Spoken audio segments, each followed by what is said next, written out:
में संदूक तोर फट जाही रे जहिया दिमाग सटक जाही रे मारब गोली त चोली सड़क जाही रे छोटा जिला के किला करक जाही रे मारब गोली त चोली सड़क जाही रे।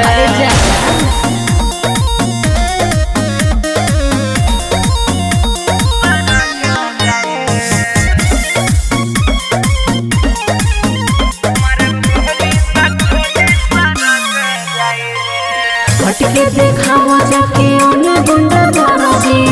असर न पड़ी हसीन के अटर पटर ढेरा बोला बेटा चिरई मारे बस गली गिन के इतना पावर बता अरे शेर होई रे हटके देखावा जाके ओने गुंडा बाजी असर न पड़ी हसीन के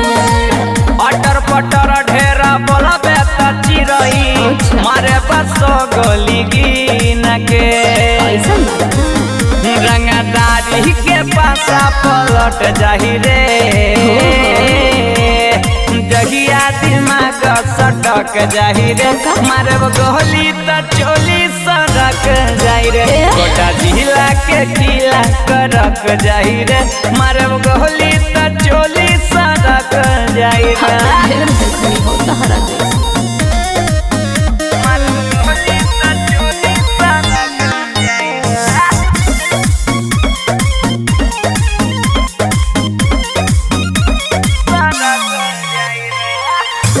जानी हमरा लागे के गईले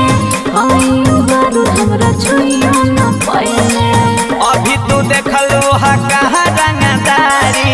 मन जदी सन की मर्डर हो जाई अरे एके ऑफिशियल नाम ढेर जानी हमरा लागे के गईले आयु बारू हमरा छुइयो न पाइले अभी तू देखलू हा कहाँ रंगदारी मन जदी सन की मर्डर हो जाई तोहर जवानी के पानी छटक जाही रे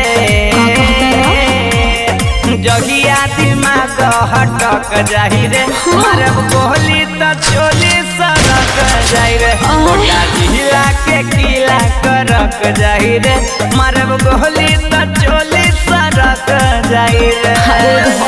से बने हो।